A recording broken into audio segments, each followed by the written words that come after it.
Assalamualaikum warahmatullahi wabarakatuh. Perkenalkan, nama saya Kamila Widya dengan NIM 309020000243 dari Fakultas Ilmu Keperawatan Unisula. Di sini saya akan mempresentasikan teori perubahan menurut Kurt Lewin untuk memenuhi tugas falsafah keperawatan. Definisi perubahan. Banyak definisi pakar tentang berubah, dua di antaranya yaitu, menurut Atkinson 1987, berubah merupakan kegiatan atau proses yang membuat sesuatu atau seseorang berbeda dengan keadaan sebelumnya. Yang kedua, menurut Bruton 1978, berubah merupakan proses yang menyebabkan perubahan pola perilaku individu atau institusi.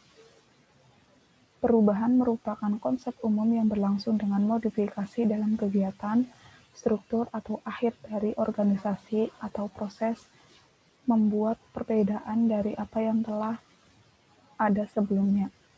Perubahan dapat mencakup upaya mencari pengetahuan baru atau menyesuaikan sesuatu yang saat ini diketahui dengan mempertimbangkan informasi baru. Perubahan juga dapat mencakup penguasaan keterampilan baru. Perubahan merupakan aspek integral keperawatan dan seringkali bertindak sebagai agen perubahan, yaitu individu yang memulai, memotivasi, dan melakukan perubahan.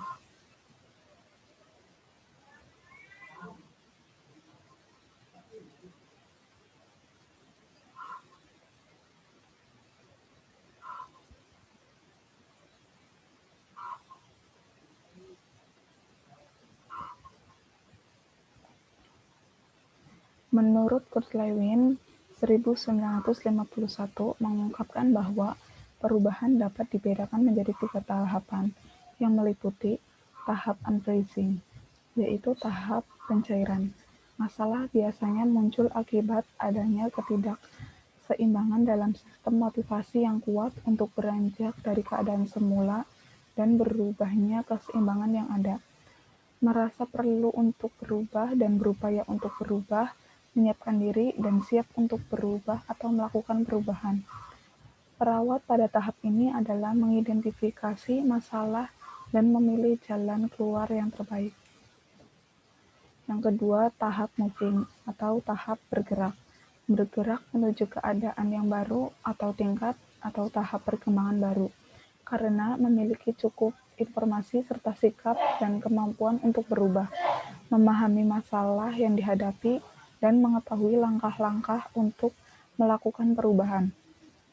Tahap refreshing atau tahap pembekuan merupakan pencapaian tingkat atau tahap baru. Tingkat yang baru dicapai harus dijaga untuk tidak mengalami kemunduran atau bergerak kembali pada tingkat sebelumnya. Oleh karena itu, sangat diperlukan umpan balik kritikat yang konstruktif dalam upaya pembinaan yang berkelanjutan. Faktor-faktor yang mendorong perubahan. Yang pertama ada faktor kebutuhan dasar manusia yang meliputi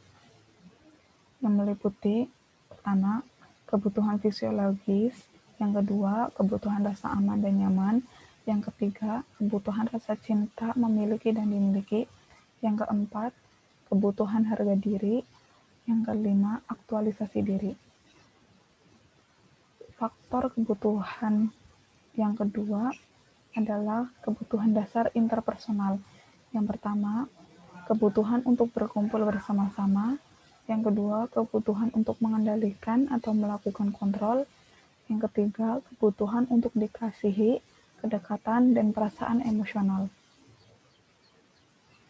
Faktor-faktor penghambat.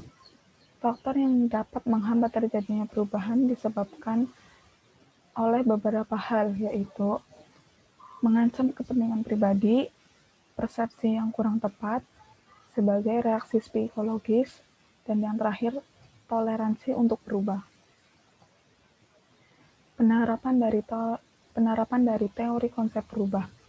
Dalam perubahan membutuhkan cara yang tepat agar tujuan dalam perubahan dapat tercapai secara tepat, efektif, dan efisien. Ada beberapa strategi untuk perubahan, di antaranya yaitu strategi rasional empirik. Strategi ini didasarkan karena manusia sebagai komponen dalam perubahan memiliki sifat rasional untuk kepentingan diri dalam berperilaku. Yang kedua, strategi reedukatif normatif. Strategi ini berdasarkan standar norma yang ada di masyarakat.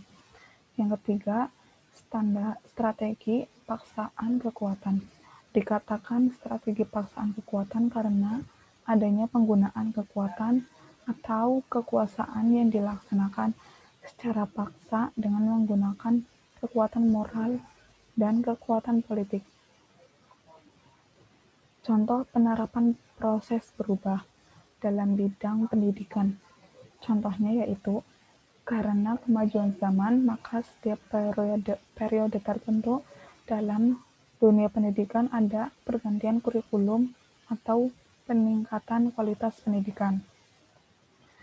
Contoh dalam pelayanan keperawatan, contohnya yaitu pelayanan keperawatan di rumah sakit A yang dulunya kurang profesional, setelah pasien yang datang ke sana menjadi sedikit, maka rumah sakit tersebut akan melakukan perubahan dengan mutu pelayanan keperawatan yang lebih berkualitas lagi.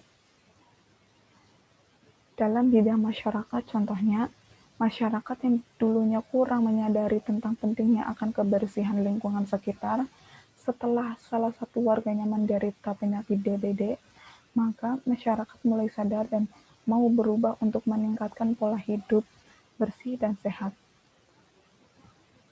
Baik, demikian presentasi yang dapat saya sampaikan. Kurang lebihnya mohon maaf. Wabillahi taufiq wal hidayah. Wassalamualaikum warahmatullahi wabarakatuh.